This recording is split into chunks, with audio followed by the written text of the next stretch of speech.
linguistic objects.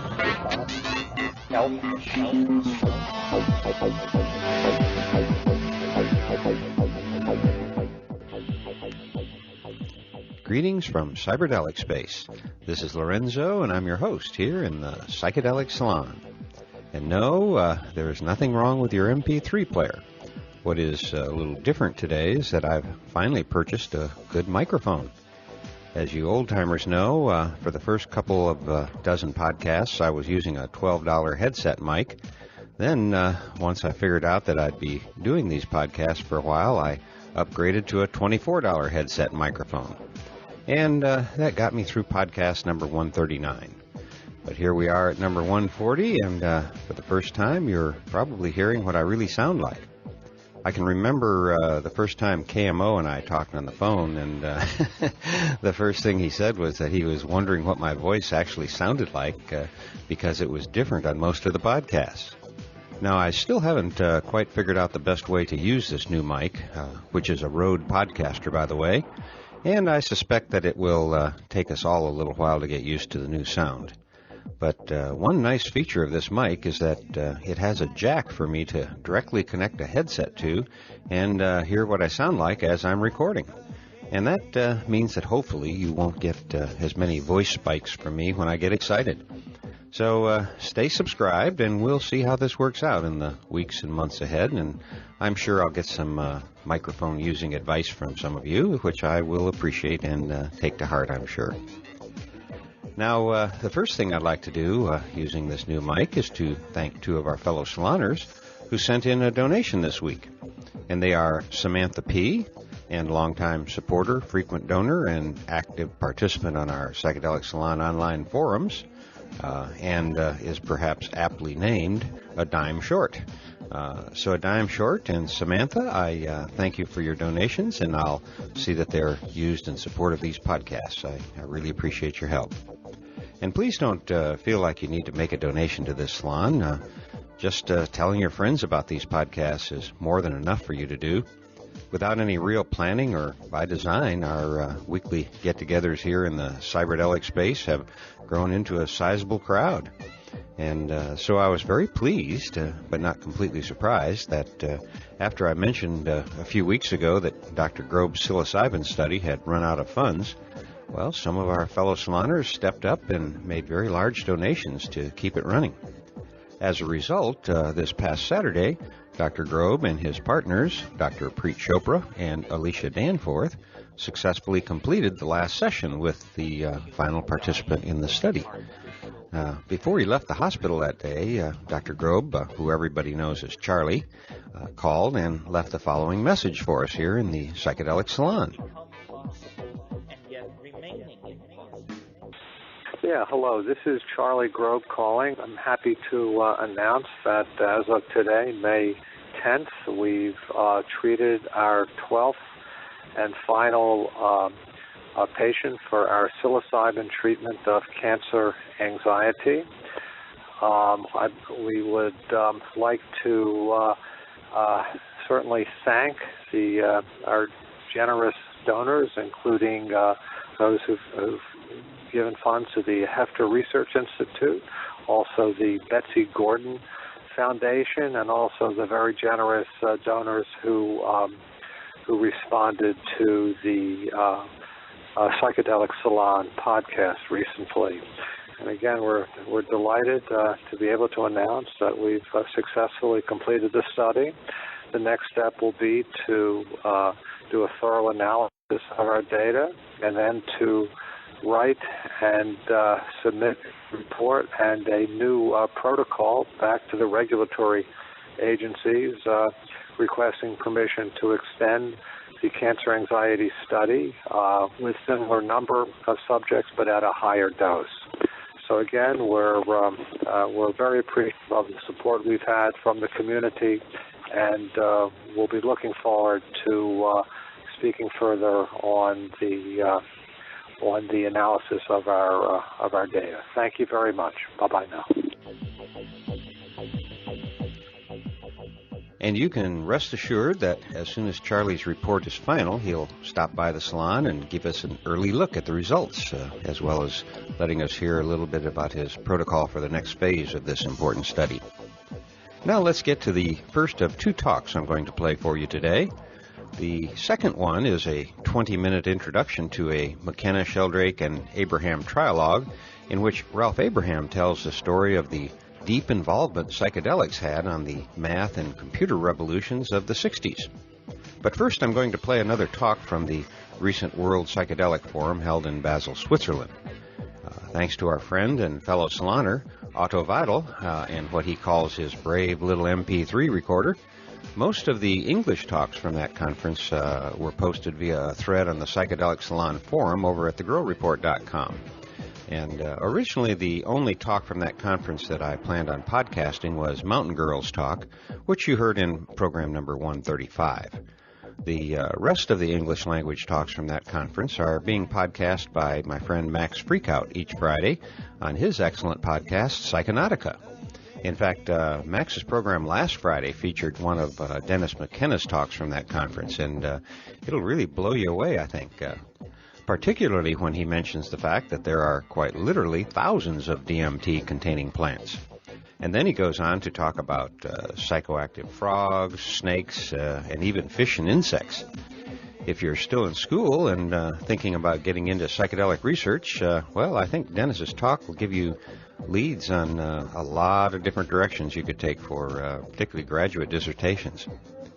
Can you tell that I enjoyed that podcast? Well, you can find it at dopefiend.co.uk, and along with many other good podcasts there. I think this one with Dennis is Psychonautica number 35. Now, getting back to the talk I'm about to play, during the past year or so, I've received quite a few emails telling me how much they got out of podcasts 7 and 8, which were titled Art, Love, Family, and Psychedelics. And that was from a Palenque Norte lecture at the 2003 Burning Man Festival. The topic was presented by Alex and Allison Gray and their daughter Zena.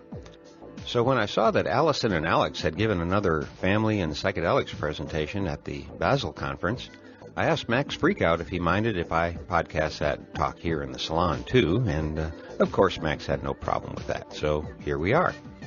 The official program for that conference gave the title of their presentation as Psychedelic Families, What Do We Tell the Children? And if you are of a psychedelic mindset and are a parent or grandparent, well, this is a very difficult question. What do we tell our children? In this day and age, that can be a difficult question to answer. So let's listen to what Allison and Alex Gray have to say on this sensitive topic. The recording actually begins with Alex in mid-sentence, but I don't think too much of the beginning of this talk was missed. Now, here are Allison and Alex Gray speaking one Sunday morning in 2008 in Basel, Switzerland. Where drugs weren't discussed at all, you know. We had no discussion with our parents about drugs. And yet, surrounding us on all sides were a variety of different kinds of things. My mother smoked. My mother smoked through 3 pregnancies, so did yours. Yeah, and alcoholism sort of hovered in the background of both of our families. Although our parents weren't alcoholics. But, yeah. but they took a drink, socially. Only the legal drugs they used. Yeah. And, So they were completely unprepared for the 60s and for our behavior. This is another way of thinking about families. You know, we got 2 Aussies here. Ozzie and Harriet was the kind of family that I grew up with, thinking this is the norm, and this was kind of the American ideal of the happy family, you know, with its teenagers. And the Ozzy Osbourne and the Osbournes present maybe an update and of someone who's been through the drug situation and is working it out with their kids and stuff like that. I think that what characterizes both of the families, obviously, is that they care about each other a lot. And even if the Osborns are pretty eccentric by many standards, you can tell that there is love there they stay as well. together, which in this day and age is really quite something, and they are a psychedelic family. So, you know, hear, hear. Yeah. So what's the problem with drug education usually? And we'll cover some of the ideas about drug education first off. Is that there is this kind of overriding mischaracterization of the drugs and an exaggeration of the problems that marijuana especially gives us. And then they contradict people's own observations, like, you know, if marijuana is not really going to kill you, then maybe, you know, cocaine won't either, or heroin won't either. Like, I don't believe it. You know, people told me that about marijuana, and it wasn't true. So why don't I just try something else? I don't believe what people tell me. Yeah, that's a flaw from the beginning. And this was one of those campaigns, the ad campaigns that were very compelling to us, you know, but because it mushes all sort of drugs together, it doesn't really distinguish things. Certainly, it doesn't really give you any kind of distinction about the nature of entheogens as regards the nature of other substances, which are truly harmful.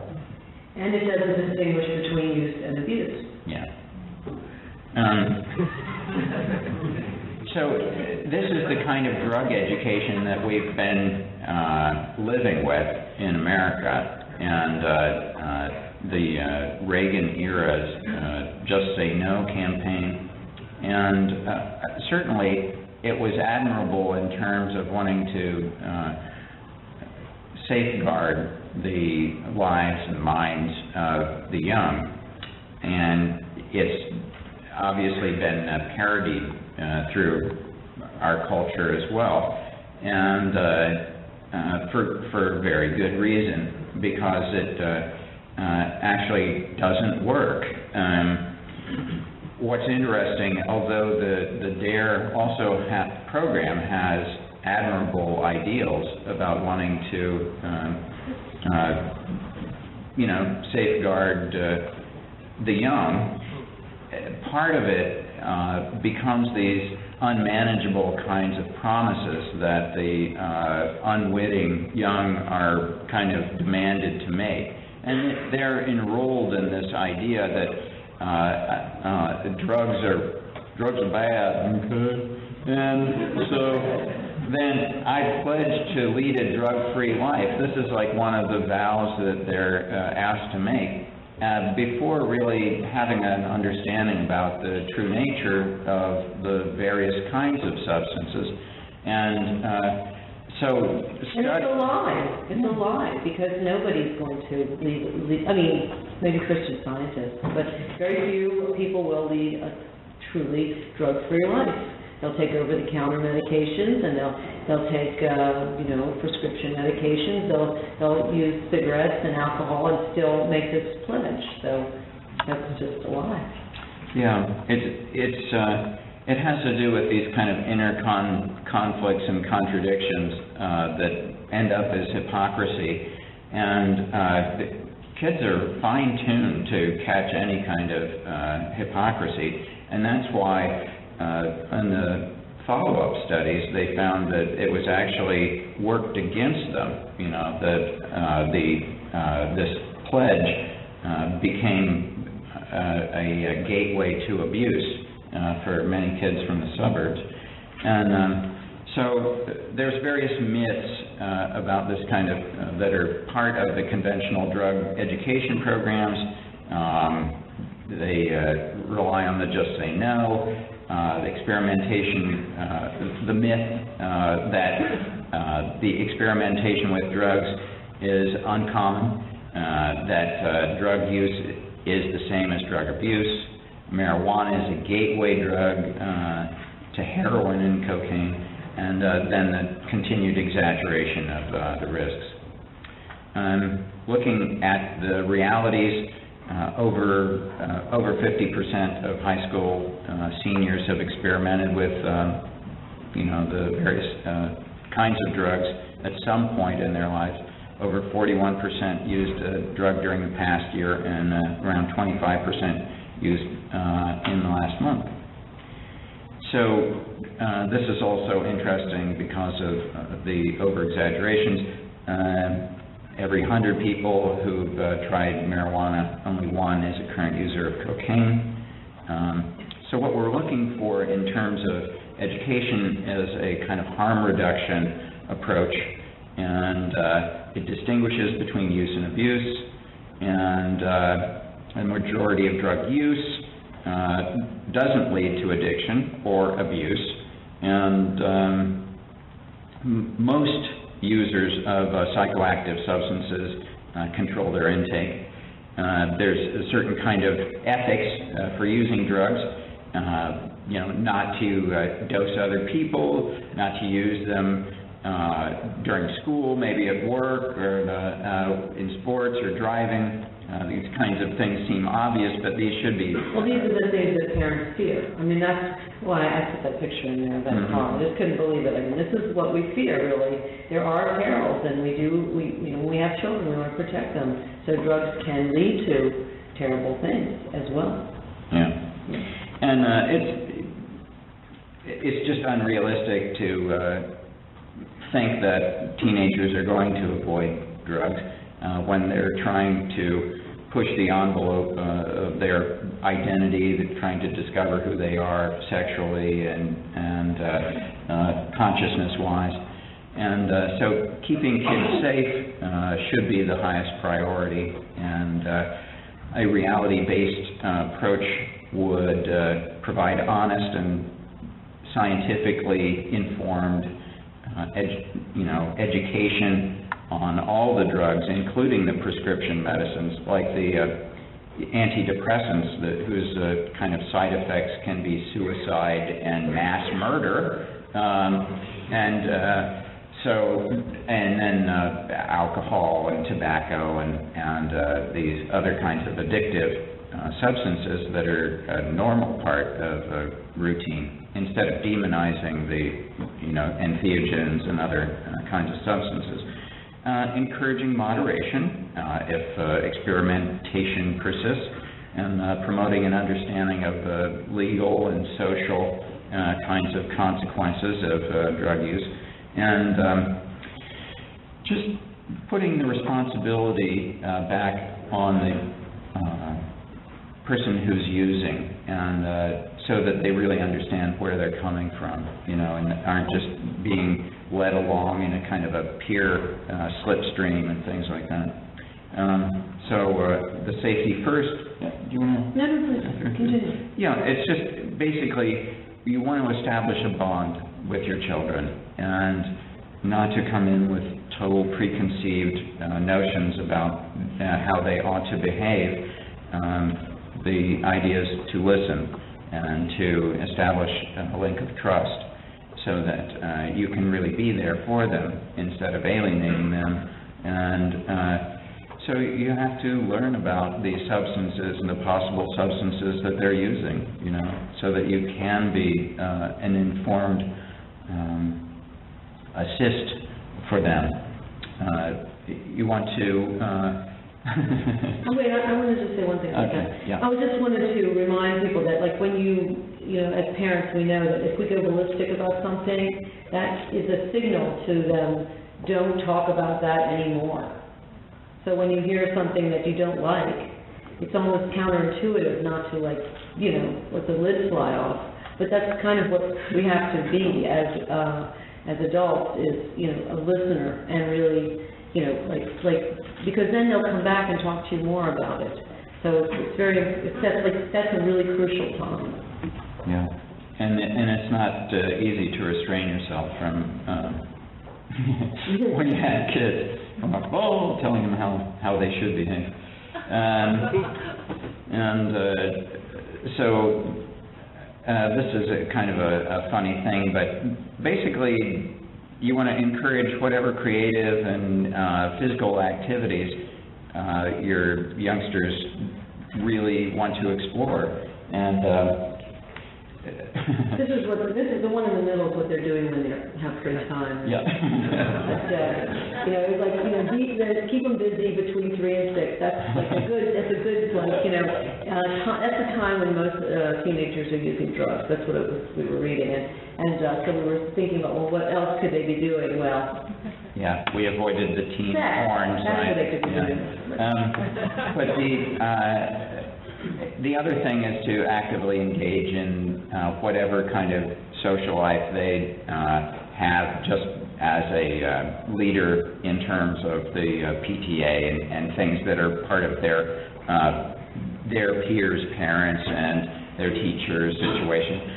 Just get involved with their school. Yeah, we were always the parents in the school setting, or the teacher, the PTA situation that kind of, I don't know, everybody looked at us like they knew, you guys do drugs, But, we had some interesting points of view, so you have to be there and speak up, and be a reality check for the rest of the group in the straight back chairs. Yeah.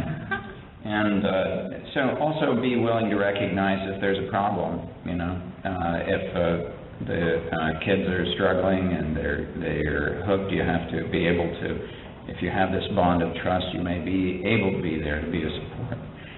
Safety First is a great organization, and safetyfirst.org is they have a lot of literature and support. Yeah, I just wanted to.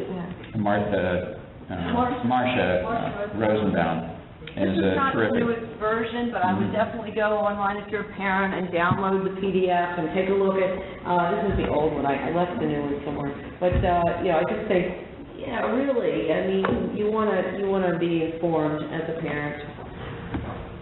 Okay. Marcia Rosenbaum, by the way, works for Drug Policy Alliance. She's one of us. Yeah. So she goes around and talks to people about the reality-based approach. Yeah. PTA meetings. She's an awesome lady.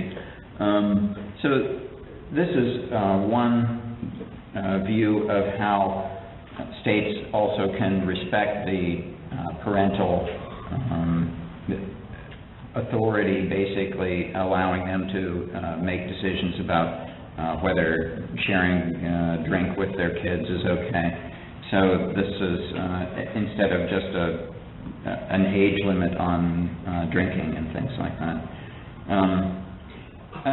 Well, this is interesting because we don't want to discount that there are some substances like methamphetamine and stuff that if you get hooked can be completely self-destructive. There's a difference. Yeah.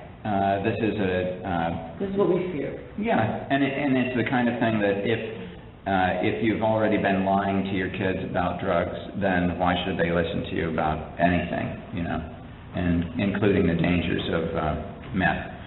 So then in the West, there's this condemnation of psychedelic use, and nevertheless, it continues to be used, and by a significant proportion of teenagers and young adults from 18 to 25. So it's interesting. I think that this is one of our biggest problems as entheogen users and as parents and things like that, is that we're lacking context for the use of the substances in a kind of sacred setting. But we can, and so there's been a kind of social disintegration that sometimes follows the use of psychedelics. Just this past summer, we had two young friends who were 18 years old that went through a kind of, a break, a kind of almost schizophrenic break, because they really, I think that they could have gotten through it if they had the proper kind of supportive setting. But they used the substances in social settings that weren't really conducive to a spiritual emergence, and so they wound up in the hospitals and have had continued problems. So I think this lack of a sacred context for the Western use of entheogens is a true area that we have to learn about and develop strategies to work with. In places like Brazil and the UDV, the adolescents in that society use ayahuasca in a very positive, life-enhancing way. It's a way of also bonding with the group. We go through such alienation. In some ways, that's really important to distinguish ourselves from our parents, but these substances can help us to overcome the sort of divisiveness and face the inner problems directly. In the UDV, the pregnant mothers are encouraged to use the ayahuasca, and it's used even during childbirth. The young children are given a little bit as they're growing up and until they're able to use full servings.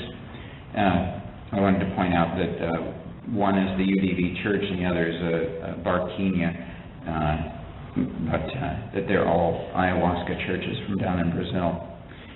One of the indigenous tribes of Peru use the ayahuasca as a part of their religious upbringing, and it's a window to enlightenment, a portal to divination, and a teacher of plant and hunting and spiritual knowledge, a way of integrating also with their society. The Bwiti initiate the young in their iboga ceremonies, and so this is another model, another way of looking at this sort of drug use as an initiation and a kind of rite of passage. And in the Native American church, the teenagers are actively encouraged to take part in the ceremonies, in the all-night peyote use, and it integrates them into the tradition. And the Huichol, I think, have a fascinating kind of use of peyote. They also use during the pregnancy and childbirth, and they start using the substances from around age 6 to 8. And it's interesting that they believe that it should be used in kind of earlier childhood before they reach this age of understanding, and that is they say that they should have reached the age of understanding so they can verbally articulate their experience, but before the sort of sexual and other kinds of identity questions of teenagehood kind of click in. I can imagine that this keys them into their kind of tribal culture in an extraordinary way, and they gain access to the imaginal worlds, and this just becomes a permanent part of their worldview. It's an initiation, of course, into their community. It's like becoming part of your community, saying like you're 6 years old, but you are part of us. You're one of us, and yeah. Okay. So then, in the book Island, Allison was mentioning that the Palanese have their own kind of ritual that involves climbing this perilous mountain and then being introduced to the moksha, and it's put in a kind of symbolic way of your life and coming toward enlightenment. So it's another initiatory rite, a way to use these substances in a way that's respectful of their sacramental quality. And Huxley in Island is talking about how do we educate our children. You don't give them a chance of, never give children a chance of imagining that anything exists in isolation. Make it plain from the very beginning that all living is relationship. show them relationships in the woods, in the fields, in the ponds and the streams, and in the village and the country around it. Rub it in. So, that's, I think... We have one more. Oh. The happy psychedelic family. So I think that is. But, yeah, there we are, all American, overfed, psychedelic deadheads, you know? Anyway, yeah, I wanted to be personal here and talk about our personal experience as parents. We have one daughter, as some of you already are aware, she's 19 years old, and Alex and I, after 11 years of being together, happily doing our thing as artists, I introduced the idea that we should become parents, actually. I lobbied. I took Alex up a mountain in Woodstock, New York. We took MDMA, and I introduced that. I said, if I recall, I regret to inform ourselves, after 11 years, I regret to inform ourselves that I don't want to do the life training without the parent training. I think the parent training is an important part of the life training, and we had thought we'd be child-free for a lifetime, but we, like I was 34 years old, the clock was ticking, and I'm going like, wait a minute, I really think the parent training is an important part of life. I don't want to, miss out on. So Alex was down. He was, he was aligned. Seemed like a really good idea. Yeah, MDMA. I think the perfect setting. More love. The top of a mountain, hearts were open, and it was a beautiful autumn day around the little fire that we made. And Alex said, "Great, I think you're right. I really agree, except that we're really not ready because we were totally." We were performance artists that were going to parties every day, smoking, doing a lot of psychedelics, and really not living the life that we envisioned as being good parents. So Alex lobbied and initiated the idea that we should wait, that we should give ourselves this probationary period. A year was the original thought, that we would get our act together, make some money, because we thought money was so important. We learned later that it's not as that important, that children bring money. But we, by the way, if any of you don't have children, that's the truism. But, that we should work and be abstinent. So we chose to be abstinent for a year, and it turned into a year and a half. After a year, we looked at our funds and our life, and we thought, let's give ourselves another 6 months. To have a conscious conception, which is we did have a conscious conception. I really recommend that. I won't go into that, but ask me about it or write to me about it another time. But so we waited a year and a half, absolutely with nothing. I think we maybe drank some coffee, but we didn't use alcohol or smoke pot or use psychedelics for a year and a half. And believe me, if any of you haven't gone for a year and a half without any substances, it's really a great experience. The altered state of sobriety is something that Alex and I recommend. We've had several periods in our life where we've done that, and it really is it's a wonderfully altered... A drug fast. A drug fast, yeah. So we went for a year and a half through to the pregnancy, and then during the pregnancy, and then through nursing, and I nursed for 8 months. And so through all of that, we were sober, absolutely no substances at all, and it was fantastic.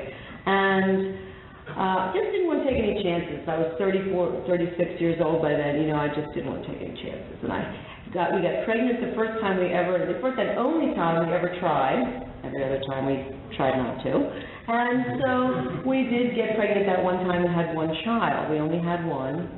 Terrence recommended that we not displace ourselves. He heard the elves telling him, actually. Yeah, let's see, Terrence said, well, all this visionary stuff is really interesting, but can you tell me something really worthwhile and useful and something, down to earth?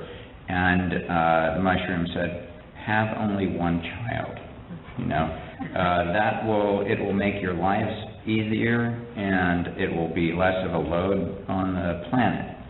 So, good idea. We thought about it, but we never tried again, and decided that the triangle configuration of our family was perfect for us. And so, yeah, so what did we do about drugs and teaching Zena about drugs? Well, you know, through those early years, we really, I mean, children just don't like to have a lot of smoke around them, and you don't really want to smoke on top of them. So we pretty much limited our use to when she wasn't around.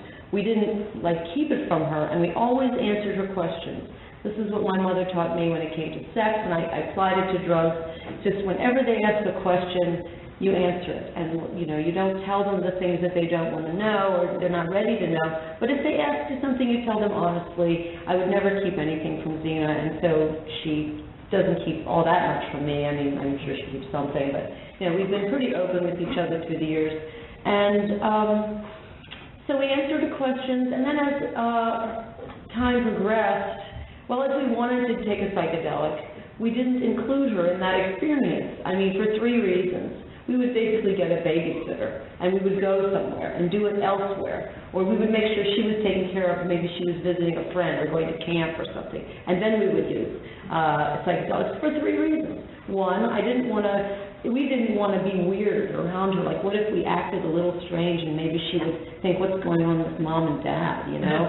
And number 2, you know, what if something happened? You know, what if something went on fire, or she got hurt, or she needed us to be completely, you know, like available and present, and we weren't. I would not want to blame it on the substance, on the Holy Sacrament.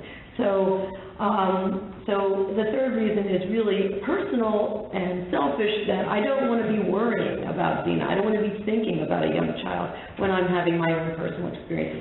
Something that you do, you know, for your inner life and your partner life, if you do it with a partner. And so, you know, for those reasons, we never tripped around Zena.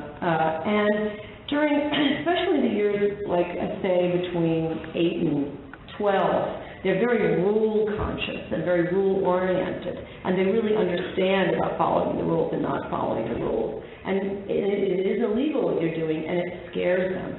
So during that period, our use was infrequent, and I know friends, really close friends, who were users that actually gave up the substance during that period, so they wouldn't worry their children. They had just, you know, serious discussions with them, and the children were concerned about them getting caught, so they basically gave it up for a little while. It's okay to give it up for a little while.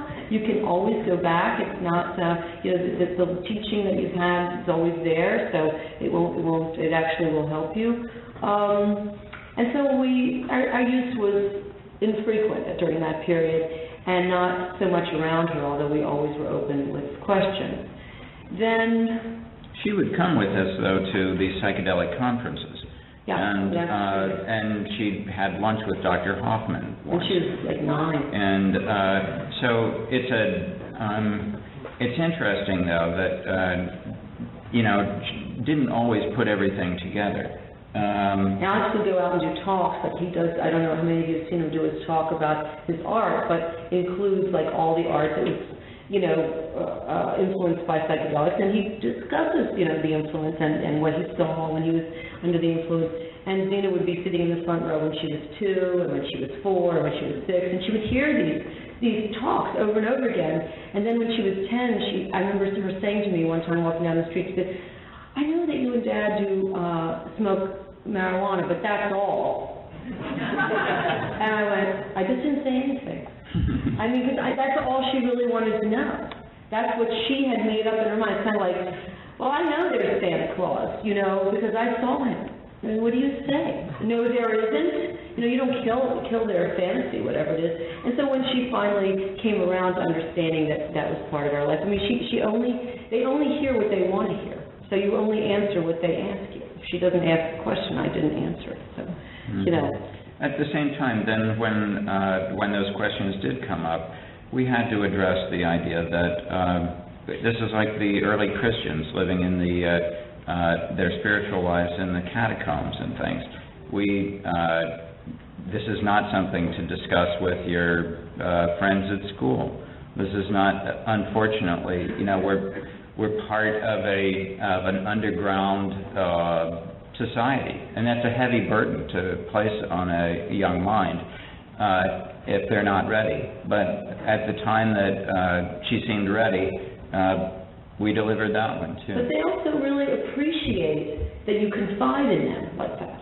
And they do keep a secret. They do keep it to themselves. Like, we explained to her what could happen if she told her friends that we smoke pot. You know, they would not, you know, their parents might not let their children come to our house. So that was, you know, or something worse could happen, you know. They could come and send and take us away. Oh, we gotta go. You're listening to the Psychedelic Salon, where people are changing their lives one thought at a time.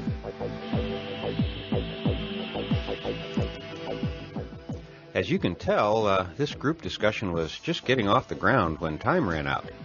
But Allison told me that this led to an informal discussion for another couple of hours, and they even had to finally cut that off in order to get to lunch. Obviously, there is a need for much more discussion about this sensitive topic in our community, and we are certainly fortunate to have Allison and Alex leading the charge here. I suspect that they are the kind of parents many of us would have liked to have been or would like to be.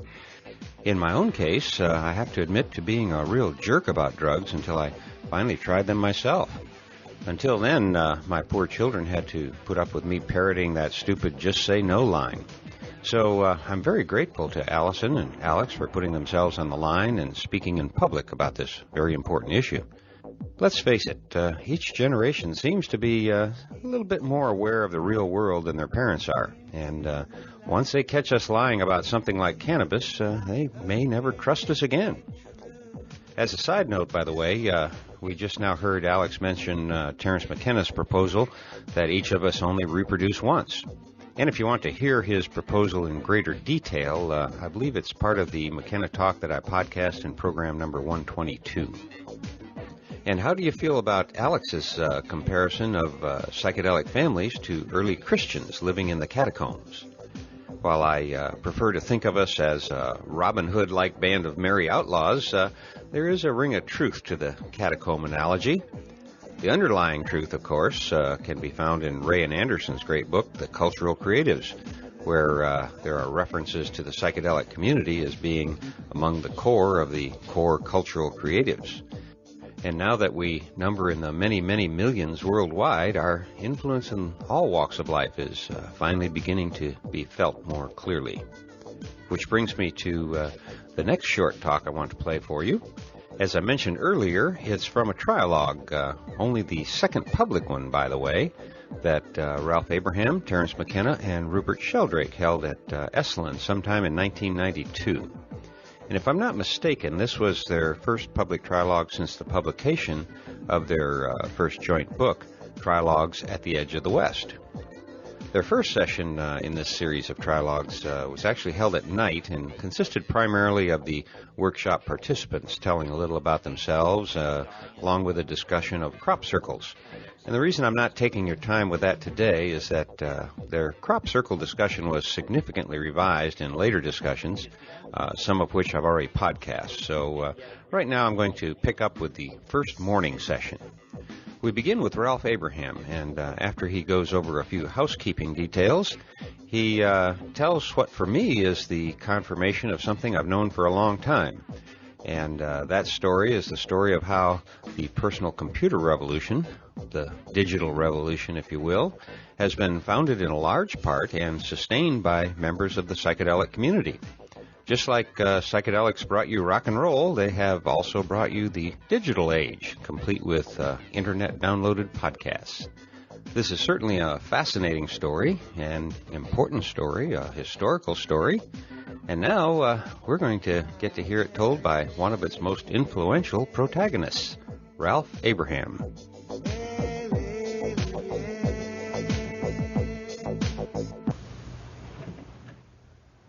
Last night we spoke of our process, but we didn't do it. So you know that this is only the second time that we have been trialoguing in public, but for many years we are trialoguing in private. And our plan here is to try to maintain our private process in public. So whereas we are interested in your feedback eventually, what we would like to begin with is to have the space to proceed as we do in private to the degree that we can.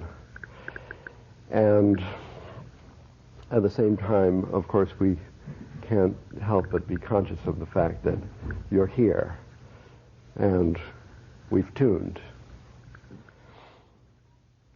So I would ask you, if you think of questions while we're talking, to note them down, because we are interested to hear them eventually and to respond if we can, as time permits, later. But for an hour or so, we'd like the space to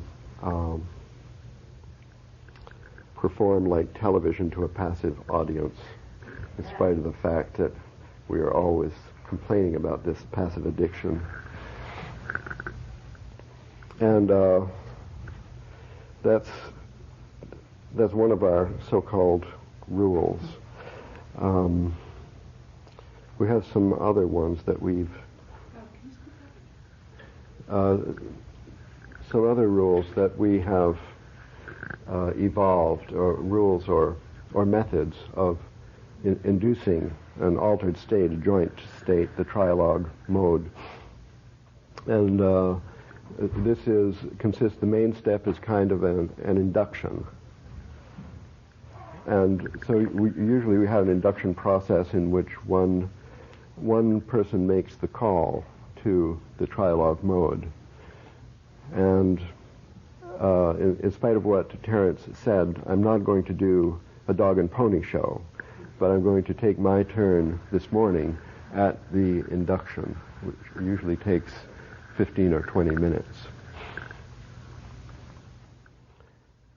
But having given these rules, I'm now going to break them.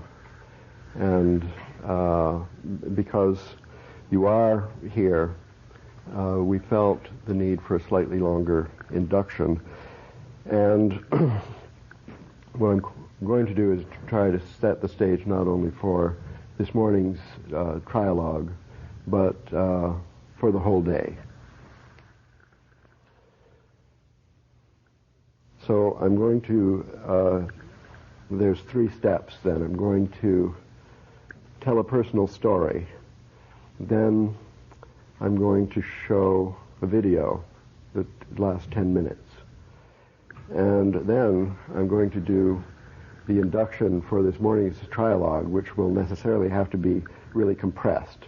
So we have developed some methods for the rapid induction of the trialogue state.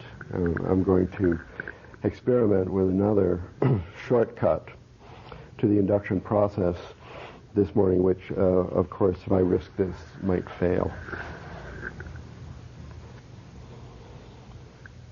So the first story took place a year ago, and Terence and Rupert were involved in no part of this story. I was sitting in my office with my secretary, Nina, about a year and a half ago. There was a knock on the door. She said, well, this is a friend of mine who wants to interview you. But I was very busy with the telephone and the correspondence and stuff, so he came and sat, and I answered his questions without thinking. Later on, a month or so passed, a photographer arrived, and I began to realize that I'd done something significant. I'd given an interview for GQ magazine. I called my children who know about such things and asked them what was GQ magazine, and they knew what it was and follow and read it to some extent. They live in Hollywood. I was in Italy when the magazine finally arrived on the stands. And of course I had notified my children, my mother, and everybody. I was very proud that in spite of my style of dress, that I had been the first one in our circle to actually be photographed for GQ. But I was shocked in Firenze to open the first page of the magazine and to see my picture occupying a large part of the first page, the table of contents page, where the heading says, "Abraham sells drugs to mathematicians." And there were some other insulting things in the interview that, as far as I could remember, was largely fiction that occurred later on in the magazine. So I didn't mention it to anybody. I came back to California, and I was very pleased that nobody mentioned it. Nobody had noticed. There were one or two phone calls, and I realized that nobody, after all, does read GQ. And if they do look at the pictures, they somehow overlooked mine. So I squeaked by, and I was safe after all, this dangerous pass, being outed by GQ.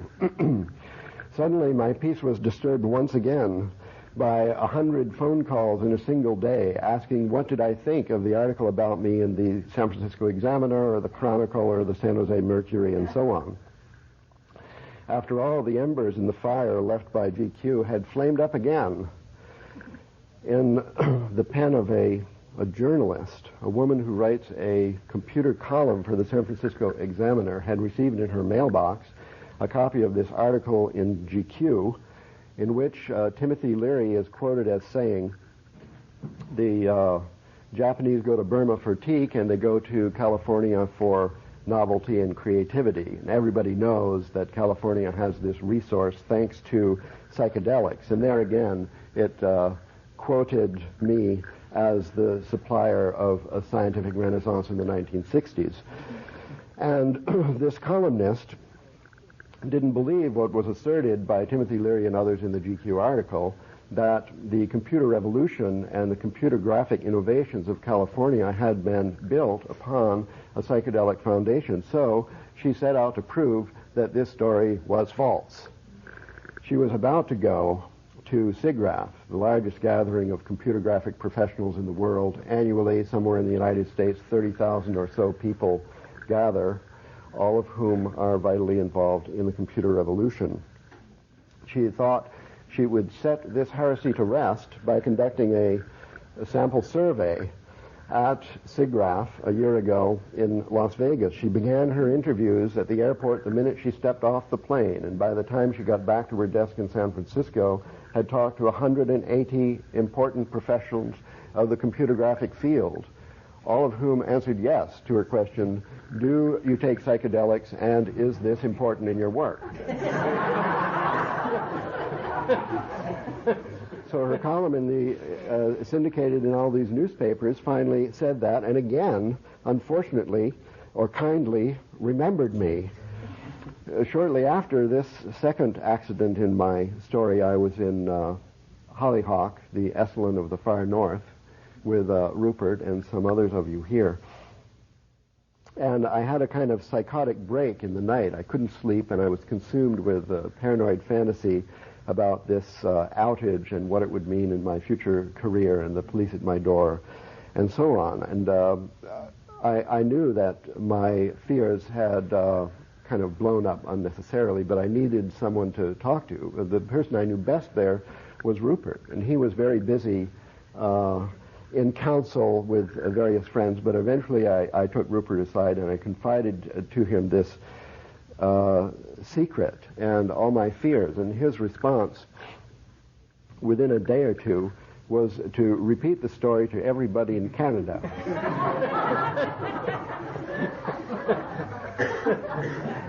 Well, assuring me that it's good to be outed, and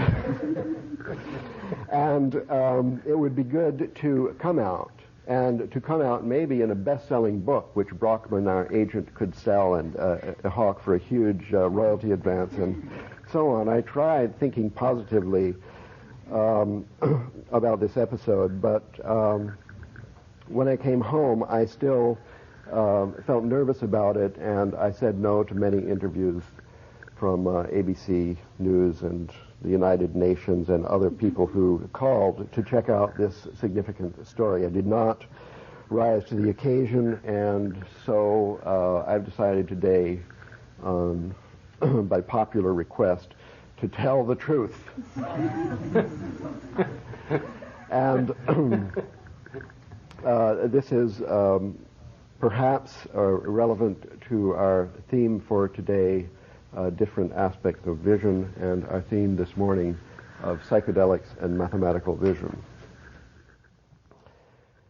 So it all began in 1967 when I was a professor of mathematics at Princeton, and one of my students turned me on to LSD.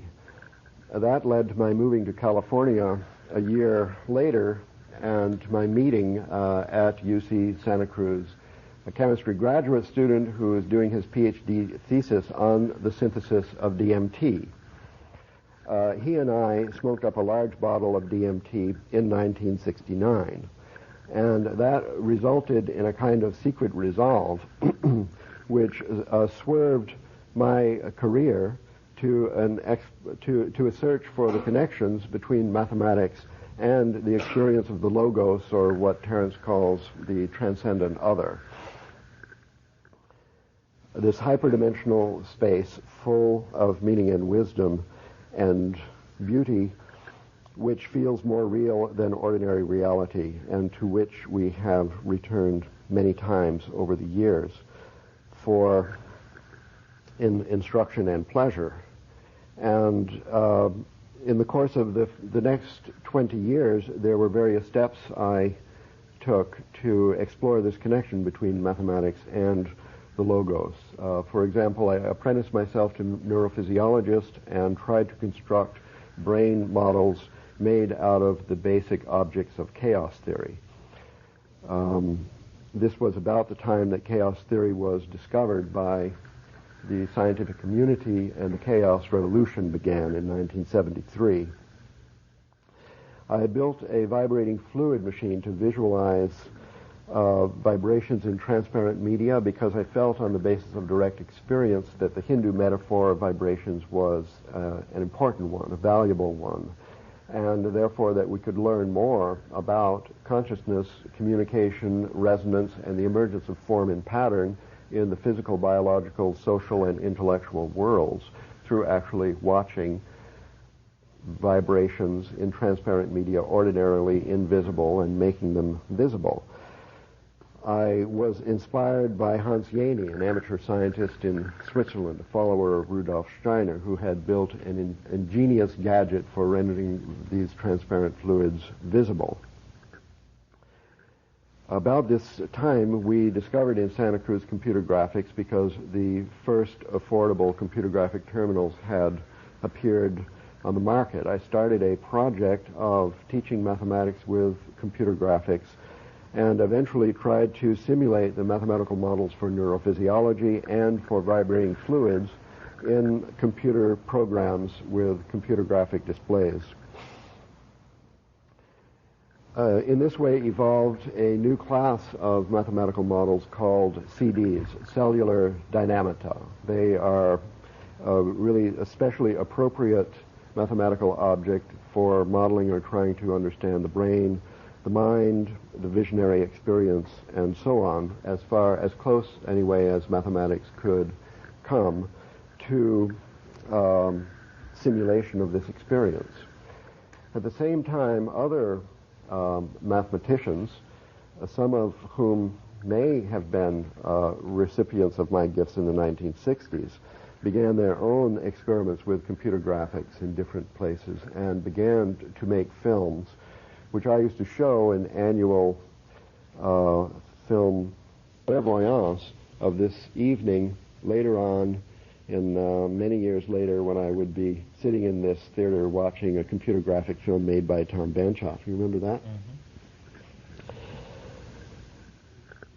Eventually, we were able to construct machines in Santa Cruz which could simulate these kind of mathematical models that I call CDs at a reasonable speed, first slowly and then faster and faster. And in 1989, I had a fantastic experience at the NASA Goddard Space Flight Center in Maryland, where I was given access to, at that time, the fastest supercomputer, the MPP, the Massively Parallel Processor. And my CD model for the visual cortex had been programmed into this machine by the only person able to program it, and I was invited to come and view the result.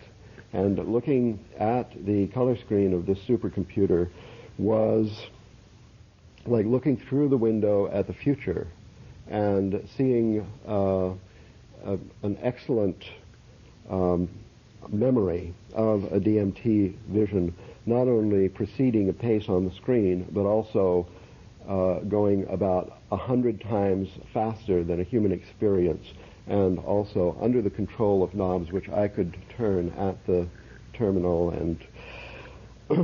And so we immediately recorded this video, which I'd like to show you now. It lasts for 10 minutes. It was recorded in 1989 on the day of my first look through this window.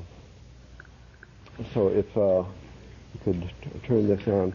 I don't think you have to move very far. You could use this space, and it's not, it doesn't require a perfect view of the screen. And then we'll resume my story.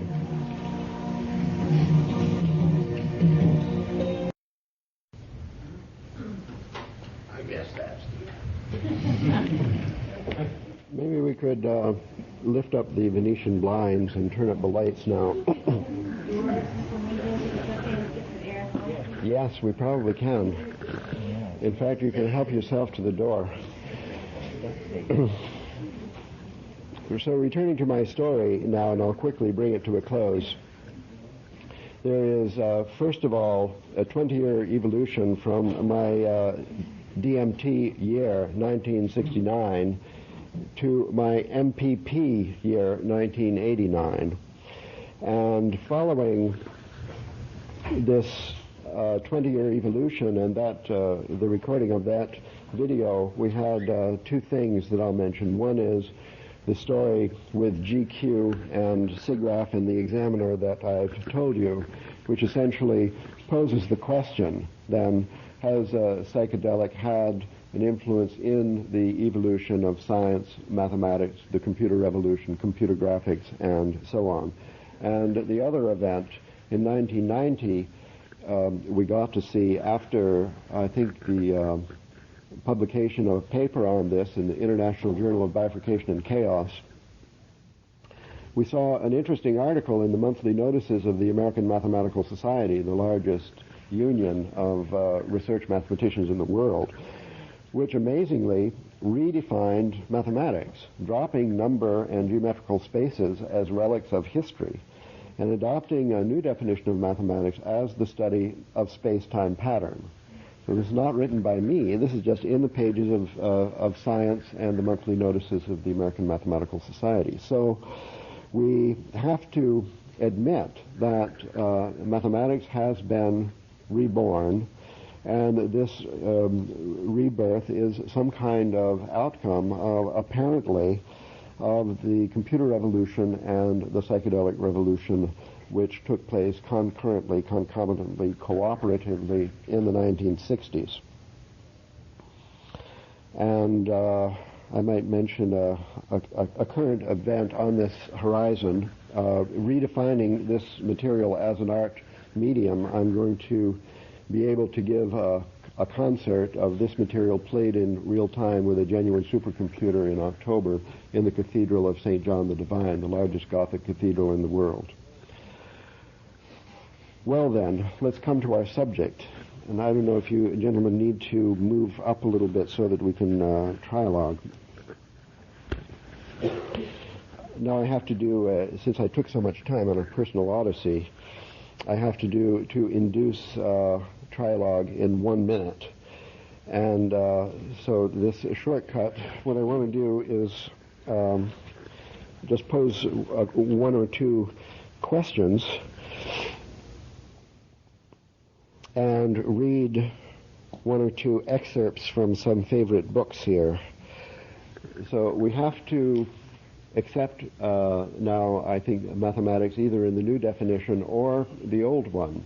In the Renaissance cosmology of John Dee, mathematics is seen as the joint therapist of Father Sky and Mother Earth, or a kind of an intellectual spiritual, elastic medium connecting up the heavenly realms and Gaia herself. That puts mathematics then in on the same level as the Logos, the Holy Spirit. So let's just consider that for the sake of discussion. And having seen it as a language of space-time pattern, let me ask you this, Terence and Roop. To what extent could the psychedelic vision of the Logos be externalized? Could it be externalized by any means, either by verbal descriptions, by computer simulations, by drawings of really inspired visionary artists? Or on the other hand, in what ways could possibly mathematical vision serve the spirit and extend the mind? Is there a role, in other words, for this kind of thing in our main concerns? And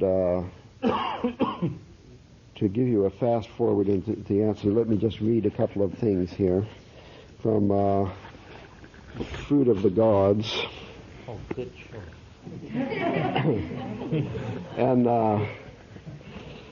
Terence's confessional chapter 15, a section called Art and the Revolution. He says, "The archaic revival is a clarion call to recover our birthright. However uncomfortable that may make us, it is a call to realize that life lived in the absence of the psychedelic experience, upon which primordial shamanism is based, is life trivialized, life denied, life enslaved to the ego and its fear of disillusion in the mysterious matrix of feeling that is all around us. It is in the archaic revival that our transcendence of the historical dilemma actually lies. There is something more. It is now clear that new developments in many areas, including mind-machine interfacing, pharmacology of the synthetic variety, and data storage, imaging, and retrieval techniques. It is now clear that new developments in these areas are coalescing into the potential for a truly demonic or an angelic self-imaging of our culture." Do you remember that at all? I don't know if you've tapped into chapter 15, Roop. Here's another one then. In the Rebirth of Nature, the final paragraph of the entire book, entitled A New Renaissance, Rupert says, "As soon as we allow ourselves to think of the world as alive, we recognize that a part of us knew this all along.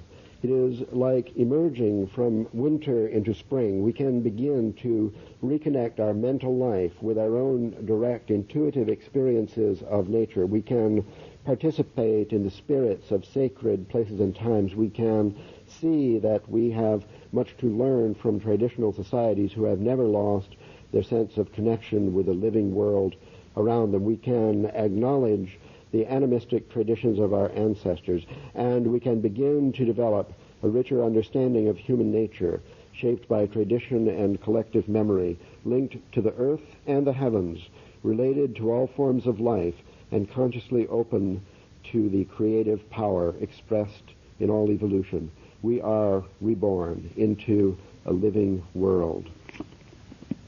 I call down then the trialogue mode. Psychedelics and mathematical vision.